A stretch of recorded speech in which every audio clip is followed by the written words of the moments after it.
was about 14 or so, I switched from taking drum lessons to saxophone because I wanted to be more involved in the harmony and the melody of music. By the time I graduated high school, my progress in the saxophone and flute was nil.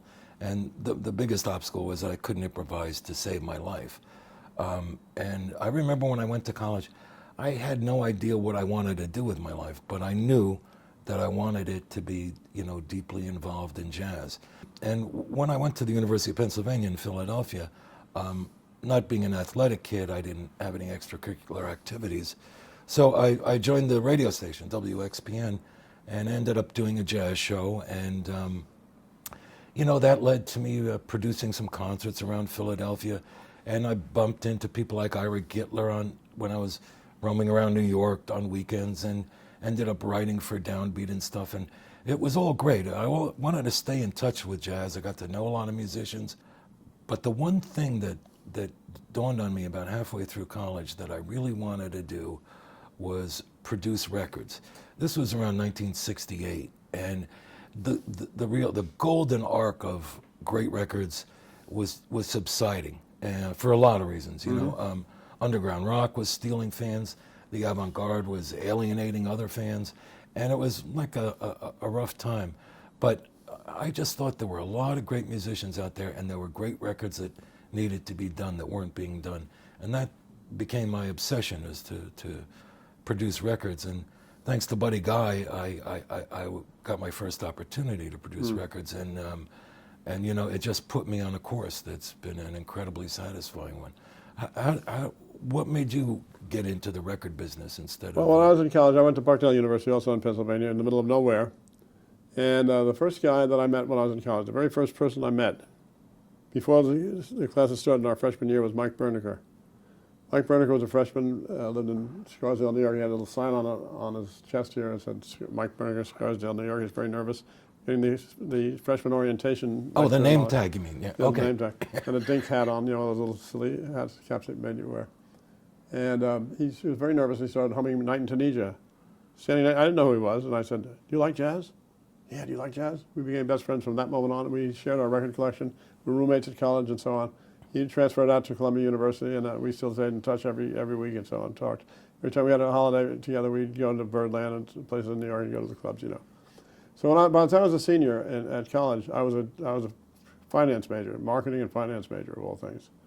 Something very alien to me, to my reputation anyway. I went through the interviews like everyone did in the senior year in college, with IBM and the various insurance companies, and Xerox would come up and all that kind of stuff, and I was bored to death. I said, I can't do this.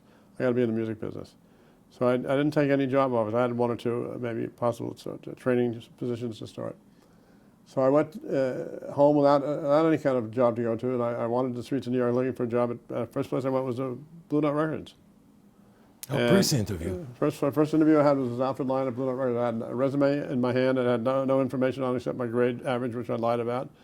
And I didn't make an appointment. I just knocked on the door on 61st Street, I think it was. And he was very nice. He came to the door, a very pleasant man. He said, I'd like to work for you I'd work for you for nothing, in fact. We don't need nobody. He had a German accent. He said, we don't need nobody. We do this ourselves. We do this all ourselves. We even put the records in the sleeves and send them out. Within 5 minutes, I was politely ushered out the door without a job. So I went to Columbia Records also. I went to Capitol Records on Broadway as well in those days. And they had nothing at all because in those days, you had to be, there was a mandatory draft. And so I was going to be drafted in a year's time anyway. I knew that. Ended up working for an advertising agency for a year. And while I was in college, I booked some concerts. I did one with Teddy Charles and Art Farmer. I had no money at all. I took a risk, and I fell in love with jazz completely. And I said, I got to do jazz for the rest of my life. Just got to do it. Mm-hmm. And I actually made $10 profit on the concert, and I gave it to the guys as a tip. And I had a station, radio station that WVBU in Bucknell. I had my own jazz show on there too. And we'd go out to Lewisburg Penitentiary actually and visit Jimmy Heath, who was in there unfortunately, and we'd record the band. He put together a big band, a 17-piece band, and he taught some of the guys how to play their instruments actually. You hit on something that it wasn't just the music, but once you become of age and you begin to work with musicians and get to know musicians, then it becomes They became the even- greatest people in my eyes. They were my heroes, you know. Yeah, Not but the there's- big pop stars. They weren't my heroes. But the jazz musicians were. No, you but know. there were such great people, They were great fabulous senses people, of yeah. humor, Great sense of just humor, a great very ironic intelligent, view yeah, of life, yeah, you know. Absolutely right. Very hip people indeed, and I fell in love with jazz completely. Working for the advertising agency, I got a call one day from Teddy Charles. Want to go on the road with me, Lundvall? I have the 10 together. We're going to go on the road. I need a roadie. And I said, I'd love to do it. So I said, yes. And I got home that night and I got my draft notice. And that was the end of that. I had to call him back and say, I'm going in the Army instead. And while I was in Stuttgart in the Army, I spent most of my time in the Atlantic Jazz Club, where Horace Silver would play when he came to town and so on. So when you got back, how'd you get into the record business? Mike Berniker. The day that I got out of the Army, I came home with my $80 mustering out pay. And the phone rang when I got home, and it was Mike Berniker, my old college roommate. What are you going to do, Lundvall? I said, I want to get a job I want to work in jazz. I want to be in the record business. He said, I'm working at Columbia Records as a trainee. Oh my God, can you get me an interview? And he did. Got me the interview, and eventually I got my first job there. 1960, July of 1960. And you worked your way up at Columbia through marketing, I mean, all the way up into the 70s.